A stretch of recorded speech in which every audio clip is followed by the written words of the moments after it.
नमस्कार दोस्तों, आज हम धर्मराज जी की भक्ति की कहानी लेकर आए हैं। बहुत पुरानी बात है। एक गांव में एक गरीब पति पत्नी रहते थे।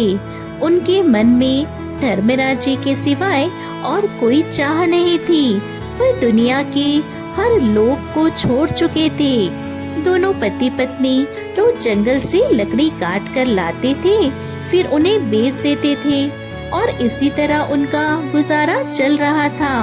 और अगर उनके पास कुछ बच जाता तो वो उसको गरीबों में बांट देते थे और फिर से कंगाल होकर सो जाते और अगले दिन से लकड़ियाँ काटते या लकड़ियाँ बेचने चले जाते थे। एक बार चित्रगुप्त जी ने धर्मराज जी से विनती की, आप अपने भक्त की गरीबी दूर कर दीजिए।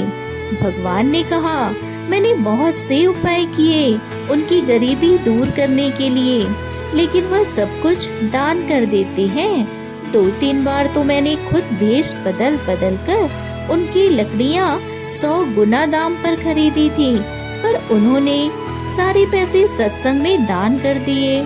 फिर चित्रगुप्त जी ने धर्मराज जी से आग्रह किया कि आप एक बार, आखिरी बार इन्हें फिर से धन देकर देखिए। एक बार जब गरीब लकड़हारा बीमार हुआ और 3 दिन लकड़ियाँ काटने भी नहीं जा रहा था, तो 3 दिनों तक वह पति पत्नी बिना कुछ खाए रह गए थे। चौथे दिन फिर से दोनों लकड़ियाँ काटने गए और फिर घर वापस आने लगे। धर्मराज जी ने रास्ते में सोने से भरी थैली रख दी। धर्मराज जी और चित्रगुप्त जी दोनों पेड़ के पीछे से उन्हें देख रहे थे। इसी बीच पति पत्नी वहाँ से गुजरे। इतने में वहाँ से शायद कोई घुड़सवार निकला था, क्योंकि धूल उड़ रही थी और घोड़े के पैरों के निशान भी थे। पति ने किनारे पड़ी मोहरों की थैली देखी और सोचने लगा, शायद घुड़सवार की यह थैली गिर गई है।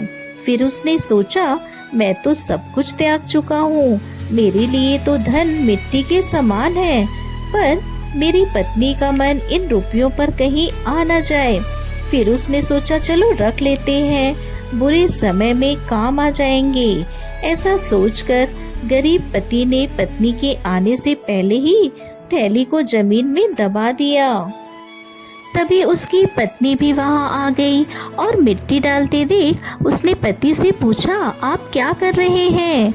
अब उसका पति कभी भी झूठ ना बोलने की कसम खा रखी थी, इसलिए उसे बताना पड़ा। उसने कहा, मुझे माफ कर दो, यहाँ सोने से भरी थैली पड़ी थी।